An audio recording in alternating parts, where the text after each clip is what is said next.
Hello बच्चों, let's see the question and here the question says that which one is true. तो हमें बताना है कि आउट ऑफ दिस फोर कौन सा ऐसा ऑप्शन है जो क्या है, ट्रू है, करेक्ट है, ये हमें बताना है। सो let's C one by one. First दिया गया कॉमेंसालिज्म। सो वी नो दैट एक कॉमेंसालिज्म क्या होता है। कॉमेंसालिज्म मतलब इस तरीके का रिलेशनशिप होता है कॉमेंसालिज्म, जिसमें क्या होता है कि एक जो स्पीसीज है यानी कि जो पैरासाइटिक स्पीसीज होगी उसको क्या मिलेगा, कंप्लीट बेनिफिट मिलेगा, लेकिन जो अदर होस्ट स्पीसीज है उसको ना कोई बेनिफिट, नॉट बेनिफिट एंड ना कोई हार्म, मतलब ना कोई बेनिफिट मिलता है एवं ना कोई हार्म भी मिलता है। तो उस तरीके के रिलेशनशिप को कहा जाता है कॉमेंसालिज्म। तो यहाँ ऑप्शन में क्या बोला गया है, when none of the interacting populations affect each other. तो ये तो रॉन्ग है।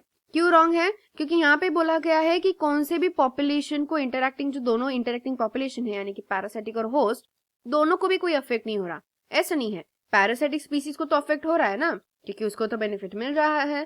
तो इसलिए ये ऑप्शन रॉन्ग हो गया। नेक्स्ट देखते हैं, नेक्स्ट क्या कहा गया है। Next is symbiosis. तो सिम्बायोसिस किस तरीके का रिलेशनशिप है।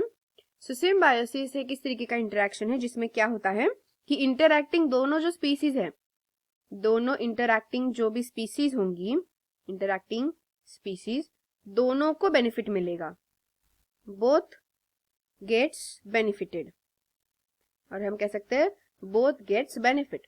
तो दोनों को भी क्या मिलेगा, बेनिफिट मिलेगा। मतलब सिम्बायोसिस इंटरैक्शन में क्या होता है कि जो दोनों स्पीसीज लिविंग स्पीसीज है उन दोनों लिविंग स्पीसीज को क्या मिलता है, दोनों लिविंग स्पीसीज को इंटरैक्शन की वजह से बेनिफिट मिलता है। यानी कि एक ऐसा एक्शन हो गया को एक्शन, यानी कि इसमें जो भी इन्वॉल्व स्पीसीज होंगे चाहे वो दो हो या दो से ज्यादा हो, उन सबको क्या मिलेगा, बेनिफिट मिलेगा। That is a symbiosis.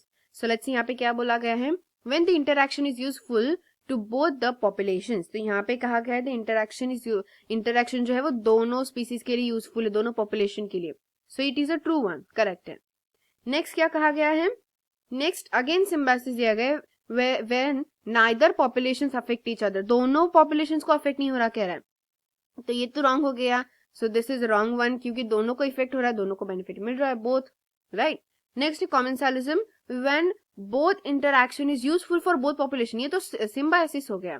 ये जो कहा गया है this is a symbiosis that when interaction is useful for both the population. दोनों पॉपुलेशन के लिए जब इंटरैक्शन यूजफुल होता है उसे कॉमेंसालिज्म नहीं सिम्बायोसिस कहा जाता है। तो इसीलिए ये भी रॉन्ग हो गया। तो करेक्ट कौन सा दिया गया है, correct only and only option number B में प्रेजेंट है। ट्रू कौन सा ऑप्शन हो गया, बी हो गया, इसलिए हम क्या करेंगे, बी को हमारा आंसर एज ए टिक करेंगे। So I hope you got the answer very well. Thank you and all the best.